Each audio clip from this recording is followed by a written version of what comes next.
ପିଲାମାନେ ଭଲ ଅଛ ତ? ଏବେ ଗପ ଶୁଣିବାକୁ ଭଲ ଲାଗେ? ଆମେ ତ ଲାଗିଲେ ଗପ ଶୁଣିବାକୁ।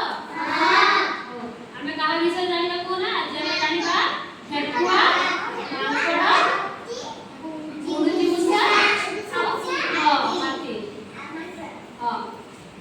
ଦିନେ ଗୋଟିଏ ମାଙ୍କଡ଼ ଆସି ଗଛରେ ବନ୍ଧାଥିବା ଦୋଳିରେ ଝୁଲିବାକୁ ଲାଗିଲା। ସେ ଯେତେବେଳେ ଝୁଲୁଥିଲା ଦୋଳିଟି ଛିଡ଼ିଗଲା। ଦୋଳିଟି ଛିଡ଼ିଯିବାରୁ ଗୁଣ୍ଡୁଚି ମୂଷା ଆଉ ଠେକୁଆ ମନ ଦୁଃଖ କଲେ। ଗୁଣ୍ଡୁଚି ମୂଷା ଆଉ ଠେକୁଆ ମନ ଦୁଃଖ କରୁଥିବା ହାତୀ ଦେଖିଲା ଏବଂ ସେମାନଙ୍କ ପାଖକୁ ଆସିଲା ଓ ତାଙ୍କ ଶୁଣ୍ଢରେ ମାନେ ହାତୀ ତା ଶୁଣ୍ଢରେ ଗୁଣ୍ଡୁଚି ମୂଷା ଆଉ ଠେକୁଆକୁ ଦୋଳି ଝୁଲାଇଲା।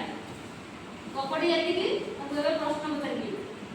ମାଙ୍କଡ଼ ଆସି କୋଉଥିରେ ଝୁଲିଲା? ଦୋଳିଟି ଛିଡ଼ି ଯିବାରୁ କିଏ କିଏ ମନ ଦୁଃଖ କଲେ? ଠେକୁଆ, ଗୁଣ୍ଡୁଚି ମୂଷା। ଗୁଣ୍ଡୁଚି ମୂଷା ଠେକୁଆ କାହିଁକି ମନ ଦୁଃଖ କଲେ? କାରଣ ସେମାନେ ଦୋଳି ଝୁଲି ପାରିଲେନି, ମାଙ୍କଡ଼ ହିଁ ଝୁଲିଥିଲା। ସେମାନେ ଯୋଉ ମନ ଦୁଃଖ କରୁଥିଲେ ସେମାନଙ୍କୁ କିଏ ଦେଖୁଥିଲା? ହାତୀ ଆସି କଣ କଲା? ତା ଶୁଣ୍ଢରେ ସେମାନଙ୍କୁ ଝୁଲାଇ ଦେଲା।